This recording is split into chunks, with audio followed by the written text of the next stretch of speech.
சொக்கநாதன் பெற்றெடுத்த பிள்ளையாராம்.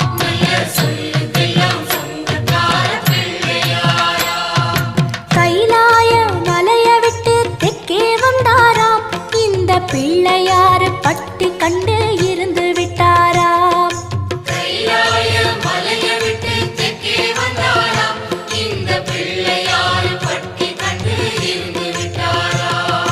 கணபதியார் வந்தாரம்மா, நம்ம உறவாக நின்னாரம்மா. கணபதியார் வந்தாரம்மா, நம்ம உறவாக நின்னாரம்மா. சொக்கநாதன்